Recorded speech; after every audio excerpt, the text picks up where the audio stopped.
জানিয়ে দিই আপনাদেরকে যে 20 জানুয়ারি এই ডেটটা প্রচন্ড ভাবে নেট জগতে হাইলাইট হচ্ছে এবং আপনারা বলতে পারেন যে ট্রেন্ডিং এ চলছে। 20 জানুয়ারি এমন কিছু ঘটতে পারে, এমন কিছু হতে পারে যা বাংলাদেশের রাজনীতিতে একরকমের নতুনত্ব কিছু আনার এমন একটা কিন্তু পরিকল্পনা চলছে, মানে কিছু হতে পারে, এটা বিশ্লেষণ করছেন বেশ কিছু রাজনৈতিকবিদ, যেদিকে অতি অবশ্যই আমাদের নজর থাকবে। তার পাশাপাশি আমরা জানবো যে আমাদের ভারতে কিভাবে বাংলাদেশের জঙ্গি সংগঠন এবং পাকিস্তানের জঙ্গি সংগঠনের প্রকোপ পড়েছে, যেখানে পশ্চিমবঙ্গ থেকে ধরা পড়ছে একের পর এক জঙ্গি, যারা ভোট পর্যন্ত দিচ্ছে। সমস্ত খবরের ডিটেলে যাওয়ার আগে নমস্কার, আমি অদ্বিতীয়া রয়। আজকে আবার চলে এসেছি আমার ছোট্ট ইউটিউব চ্যানেলের সঙ্গে অদ্বিতীয়ায়। আপনাদের সকলকে প্রণাম ও ভালোবাসা জানিয়ে আজকের লাইভ আমি এখান থেকে শুরু করছি। শুরুতেই আমি আপনাদেরকে বলবো যে 20 জানুয়ারি এই ডেটটা প্রচন্ড ট্রেন্ডিং এ চলছে, যে ভাই কি হতে পারে এই ডেটে। জানিয়ে দিই আপনাদেরকে যে ডোনাল্ড ট্রাম্পের ফাইনালি অফিসিয়ালি সিংহাসনে বসার অপেক্ষায় ভারতও। কারণ বাংলাদেশের প্রতি ভারতের অবস্থান কি সেটা কিন্তু আমিও জানি না এবং আপনারাও এখনো ক্লিয়ার না। কারণ আমাদের দেশের প্রধানমন্ত্রীর দিক থেকে এখনো পর্যন্ত কোনো রকম কিচ্ছু, মানে আমাদের বাংলাদেশের প্রতি অবস্থান কি, আমরা কি ইউনূস গভর্নমেন্টকে সাপোর্ট করছি নাকি আমরা শেখ হাসিনাকে সাপোর্ট করছি, এরকম কোনো রকম আপডেট আমাদের কাছে নেই। যেখানে এখনো পর্যন্ত ভারত ওপেন বলছে যে দিল্লিতেই আছে শেখ হাসিনা। এটাও কিন্তু বিশাল বড় ব্যাপার। দিল্লিতেই আছে শেখ হাসিনা, যে শেখ হাসিনাকে নিয়ে এত অশান্তি এত কিছু, অথচ বুক ফুলিয়ে বলা যে দিল্লিতেই আছে শেখ হাসিনা, এটা কোথাও না কোথাও বাংলাদেশকে আতঙ্কে রাখছে যে যে কোনো দিন শেখ হাসিনার ওয়াপসই হতে পারে। এবং এই খবরটা সামনে আসতে আরো বেশি ইন্টারেস্টিং তো তখন হয়ে গেল যখন জানা গেল 5 আগস্ট বাংলাদেশ ছাড়ার আগে শেখ হাসিনা দিল্লির হস্তক্ষেপ চেয়েছিলেন, যেখানে চেয়েছিলেন যে অজিত ডোভাল যাতে ঢাকাতে অ্যাটাক করে। এমনটাই খবর এবার ধীরে ধীরে সামনে আসছে, যেখানে আমাদের দেশ সংবাদ পত্রিকায় ডিটেলস দেওয়া আছে এবং বলা হচ্ছে যে শেখ হাসিনা চলে যাওয়ার পর তাদের সেখানকার অবস্থান কি ছিল, সেখানকার সেনাবাহিনীর অবস্থান কি ছিল, তাদের মনোভাব কি ছিল, বা পরিস্থিতি কোন দিকে গেল যে শেখ হাসিনাকে দেশ ত্যাগ করতে হলো। তখন জানা গেল যে পরিস্থিতি তো মোটামুটি পলিটিক্যাল দিক থেকে শেখ হাসিনা তো কন্ট্রোল করেই নিয়েছিলেন, কারণ যে রিজার্ভেশনকে নিয়ে আন্দোলন হয়েছিল সেটা তো শেখ হাসিনা মিটিয়ে নিয়েছিলেন। তারপর এতটা ভয়ঙ্কর কোন দিকে গেল বা কি হলো, এই সমস্ত বৃত্তান্ত জানা গেছে, যেখানে জানা গেছে যে অজিত ডোভালের কাছে হেল্প চেয়েছিলেন শেখ হাসিনা 5 আগস্ট, কিন্তু বিভিন্ন আন্তর্জাতিক কারণে সেটা করা হয়নি এবং বিমান পর্যন্ত চেয়েছিলেন যাতে পাঠানো হয় ভারত থেকে, কিন্তু ভারত সেটাও পাঠায়নি। কিন্তু তার পাশাপাশি এটাও সত্যি কথা যে শেখ হাসিনা আজকে যে বেঁচে আছেন, প্রাণে মেরে ফেলা হয়নি, সেটার পেছনের কারণটাও রয়েছে ভারত। অর্থাৎ এই 20 জানুয়ারি ডেটটা অত্যন্ত ইম্পর্টেন্ট, যে ভারত এখনো পর্যন্ত ওপেন শেখ হাসিনাকে দিল্লিতে রেখেছেন এটা বলছেন। এর মানে এটা আমি বোঝানোর চেষ্টা করছি যে ভারত চাইলে বলতেই পারতেন যে উনি আর দিল্লিতে নেই বা উনি কোথাও চলে গেছেন, যদি হাইড করে দেওয়ার একটা চিন্তা ভাবনা থাকতো বা হয়তো বাংলাদেশ গভর্নমেন্টকে সাপোর্ট করা থাকতো। এটা পলিটিক্স বলছে। আমি ডিটেলস আপনাদেরকে জানিয়ে দিই যে 4 আগস্ট শেখ হাসিনা তার রাষ্ট্রপতিকে ফোন করে, শাহাবুদ্দিনকে ফোন করে বলেছিলেন যে আপনি এমার্জেন্সি সিচুয়েশনের জন্য তৈরি থাকুন। তার পাশাপাশি তাদেরকে যে তৎকালীন SSF DG major general AKM Nazmul Hossain এবং সেনাবাহিনী QMG জেনারেল মুজিব, এনারা ভারতের সেনা নিরাপত্তা কর্তৃপক্ষের সাথে নিজেরা কথা বলেছিলেন এবং তারাই 4 তারিখে ডিসাইড করে ফেলেছিলেন যে শেখ হাসিনাকে আমাদেরকে বাংলাদেশ থেকে সরিয়ে ফেলতে হবে। কিন্তু শেখ হাসিনা একদমই এই বিষয়ে রাজি ছিলেন না। তিনি এমার্জেন্সি ভাবে ফোন করেছিলেন রাষ্ট্রপতিকে এবং বলেছিলেন যে আপনি 5 তারিখে এমার্জেন্সি লাগানোর জন্য তৈরি থাকুন, কারণ তখনো পর্যন্ত শেখ হাসিনা ডিটারমাইন্ড ছিলেন যে আমি বাংলাদেশ ছেড়ে যাব না। যার মধ্যে এটাও জানা গেছে যে চুপচাপ একাধিকবার বাংলাদেশে বিভিন্ন রকম বিমানে, যে বিমানের নাম পর্যন্ত ওপেন করা হয়নি, সেই বিমানে করে অজিত ডোভাল বাংলাদেশে পর্যন্ত এসেছিলেন, যেখানে শেখ হাসিনার সাথে বৈঠক পর্যন্ত করেছেন। এবং সব থেকে বড় বিষয় হচ্ছে যে শেখ হাসিনার বেঁচে থাকার পেছনের কারণ এটাই, অজিত ডোভাল 5 তারিখে অর্থাৎ 5 আগস্ট শেখ হাসিনার সাথে 2 বার ফোনে কথা বলেন এবং ভারতের সেনা প্রধান বাংলাদেশের সেনাপ্রধান ওয়াকারুজ্জামানকে টেলিফোনে বলে দিয়েছিলেন যে কোনোভাবেই যেন শেখ হাসিনার নিরাপত্তায় বিন্দু মাত্র যেন কোনো রকম হস্তক্ষেপ আমরা মেনে নিব না। শেখ হাসিনাকে সুস্থভাবে যাতে কুর্মিটোলা বিমানবন্দর পর্যন্ত পৌঁছতেই হবে, এনিহাও সেটা আপনারা গাড়ি করে পারবেন নাকি হেলিকপ্টারে করে পারবেন আমার দেখার দরকার নেই। পরিষ্কার বার্তা দিয়েছিলেন বাংলাদেশের সেনাপ্রধানকে যে শেখ হাসিনা যেন নিরাপত্তা রক্ষা করে তাকে যেন পৌঁছে দেওয়া হয় বিমানবন্দর পর্যন্ত। সেই কারণে জানিয়ে দিই আপনাদেরকে, গণভবন থেকে গাড়িতে করে পর্যন্ত যাওয়ার অবস্থায় ছিল না শেখ হাসিনা। তাকে কোনো রকম ভাবে পটিয়ে এবং হেলিকপ্টার, যেটা নাম ছিল MI-17 করে তাকে নিয়ে যাওয়া হয় কুর্মিটোলায়, যেখানে বিমান মানে আমেরিকান তৈরি বিমান যার নাম হচ্ছে C-130J, সেখানে শেখ হাসিনাকে তোলা হয়। তার সঙ্গে ছিলেন তার বোন শেখ রেহানা এবং তার সঙ্গে জেনারেল একজন অবসরপ্রাপ্ত যার নাম হচ্ছে তারিক সিদ্দিকী, তার ওয়াইফ এবং তার ছোট্ট একটি মেয়েকে নিয়ে তিনি দিল্লির উদ্দেশ্যে রওনা হন এবং ইমিডিয়েটলি বর্ডার ছাড়ার জন্য তিনি ত্রিপুরা আগরতলা হয়ে ইউপিতে গাজিয়াবাদের হিন্ডন বিমান ঘাঁটিতে নামেন। সেখানে নিজে উপস্থিত ছিলেন অজিত ডোভাল এবং সেখান থেকে শেখ হাসিনাকে দিল্লিতে নিয়ে যাওয়া হয়। তারপর পুরো বিষয়টা আপনারা জানেন। অর্থাৎ এখান থেকে এটা তো ক্লিয়ার হওয়াই যাচ্ছে যে ভারত কোনোভাবেই লুকোতে চায়নি, চাইলে লুকোতেই পারতো যে শেখ হাসিনাকে জানি না কোথায় গেছেন বা কি ব্যাপার, যদি শেখ হাসিনার বাংলাদেশে কামব্যাক করার কোনো চান্স না থাকতো। কিন্তু ইতিমধ্যে আপনারা এটাও দেখেছেন যে বারবার বাংলাদেশে একটা সিচুয়েশন তৈরি হওয়া, শেখ হাসিনা ফিরছে। এমনকি আমেরিকার কথা যদি আমরা গিয়ে থাকি তাহলে আমেরিকাতেও জো বাইডেন শেখ হাসিনাকে সাপোর্ট করেনি। পলিটিক্স এটাই দেখাচ্ছে আমাদেরকে, জো বাইডেন শেখ হাসিনাকে সাপোর্ট করেনি, ইউনুসকে তুলে এনে বসিয়েছেন। কারণ সেন্ট মার্টিন দ্বীপ একটা বিরাট বড় কারণ, যেখানে আরাকান আর্মির গুলামি, কিন্তু ভারতের কাছে আরাকান আর্মি গুলাম না, আরাকান আর্মি গুলাম হচ্ছেন চায়নার। তো ইউএস যদি ইন্টারফেয়ার না করে তাহলে খুব স্বাভাবিক ব্যাপার যে আরাকান আর্মির মাধ্যমে চায়না ইন্টারফেয়ার করছে সেন্ট মার্টিন দ্বীপে, যেটা ইউএস ডেফিনেটলি চাইবে না। তো সেক্ষেত্রে পলিটিক্স দেখাচ্ছে, ভারতের অবস্থান ক্লিয়ার নেই, পলিটিক্স দেখাচ্ছে যে ট্রাম্প কি শেখ হাসিনাকে সাপোর্ট করতে পারে, শেখ হাসিনার কি কোন রকম রিটার্ন কামব্যাক বাংলাদেশে হতে পারে, কিছু কি পলিটিক্স এর মধ্যে রয়েছে। কারণ ভারতের দিক থেকে এখনো পর্যন্ত অফিসিয়ালি কোনো রকম স্টেটমেন্ট সামনে আসেনি। 20 জানুয়ারি ডেটটা এই কারণে ভীষণ ইম্পর্টেন্ট হয়ে দাঁড়িয়েছে যে ট্রাম্প যা ইলেকশন, অর্থাৎ এই আমেরিকার চেয়ারে বসা, আমি বারবার আপনাদেরকে বলেছিলাম যেটা গোটা বিশ্বে নিজের দাপট দেখায়। এখানে আমি ইকোনমি গ্রো করব, আমি এই গ্রো করব না, বিশ্বে আমার কতটা দাপট থাকবে এটা কে দেখায়।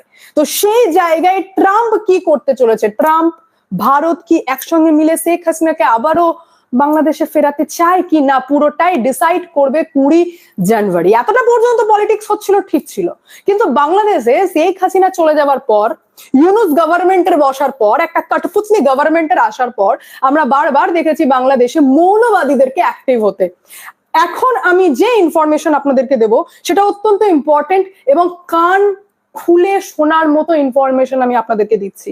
যেখানে শেখ হাসিনা কি হবে, সেন্ট মার্টিন দ্বীপে কি হবে, চায়না দখল করবে না ভারত, না আরাকান আর্মি, না আমেরিকার থেকেও ইম্পর্টেন্ট হচ্ছে জঙ্গি অ্যাক্টিভেট হওয়া, যা আমাদের দেশের মধ্যে হচ্ছে।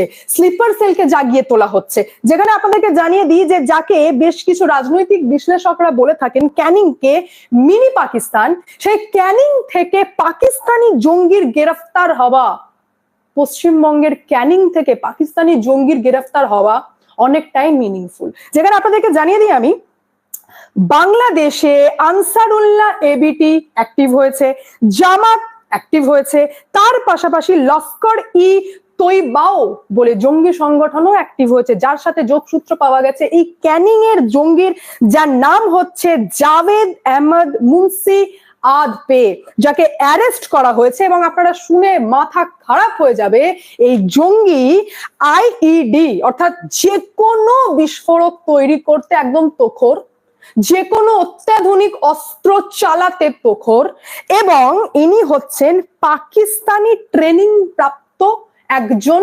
জেহাদি, যাকে পাওয়া গেছে ক্যানিং এ, অর্থাৎ এখানকার ভোট দেন। ওকে, শুধু এখানেই নয়, আপনাদের এটাও জানা উচিত যে এই ব্যক্তির ভাই টার্গেট কি। টার্গেট ছিল এই জেহাদির যে রুট অ্যাক্টিভেট করা, কেমন রুট অ্যাক্টিভেট করা? রুট অ্যাক্টিভেট করা হচ্ছে অস্ত্র পাচারের, এটা অপারেশনের অস্ত্র পাচার করা না, এটা হচ্ছে অস্ত্র পাচার করা, যেটা বাংলাদেশে ঢোকানোর একটা ইন্টেনশন ছিল, যেটা ছিল যে রুট অ্যাক্টিভেট করা।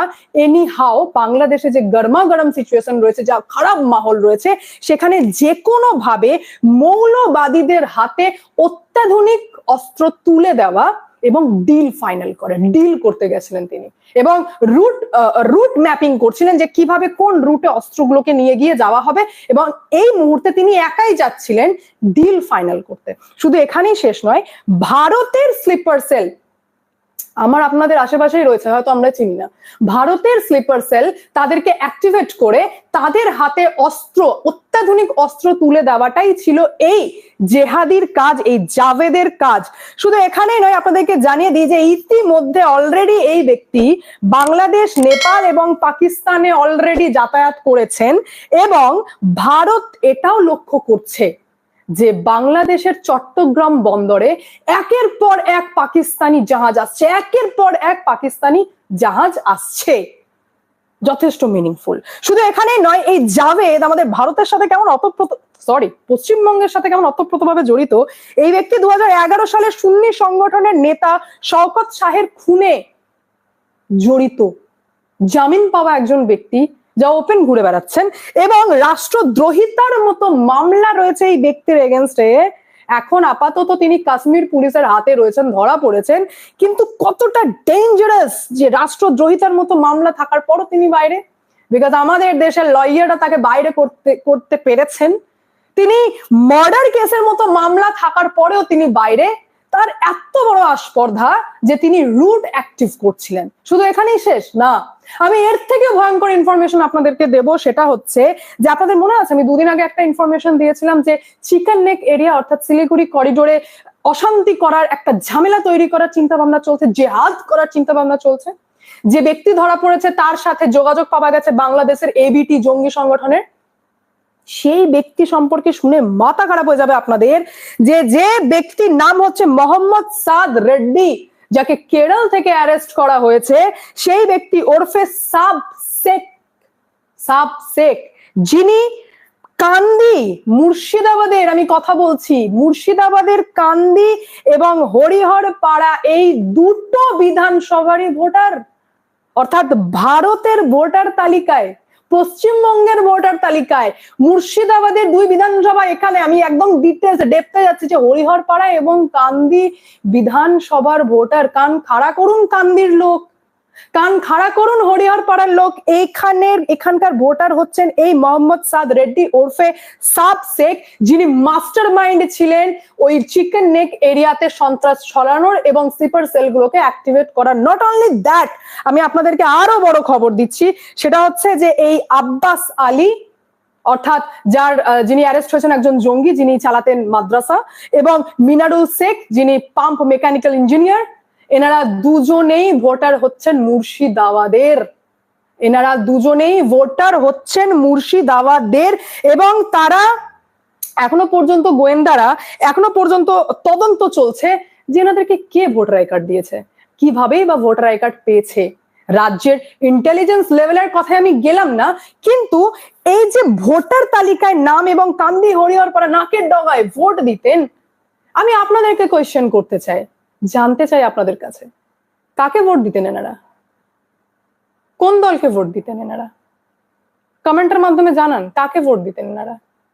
তার পাশাপাশি আমি এটাও বলতে চাই যে what a democracy, what a democracy. জঙ্গি যারা জেহাদ করবে বলে ঘুরে বেড়াচ্ছে গোটা ভারতে এবং সন্ত্রাস ছড়ানোর চেষ্টা করছে, সেই জঙ্গিরা হচ্ছে ডেমোক্রেসি ডিসাইডার ফ্যাক্টর। তারা ডিসাইড করছে যে কে এমএলএ এমপি হবে, তারা ডিসাইড করছে কে সিএম হবে, তারা ডিসাইড করছে কে পিএম হবে। ভাবুন কতটা ভয়ঙ্কর সিচুয়েশন। এবং আমি এটাও বলতে চাই যে পার্টিকে তারা ভোট দিয়েছেন বা যে পার্টির সাথে জড়িত, আমি যতদূর জানি যে কোনো পার্টির সাথে যদি কোনো জঙ্গি সংগঠনের যোগসূত্র পাওয়া যায়, এরা জঙ্গি, এরা কাকে ভোট দিয়েছে, যদি যোগসূত্র পাওয়া যায় তাহলে সেই পার্টিকে ব্যান করে দেওয়া হয়, ব্যান করে দেওয়া হয়।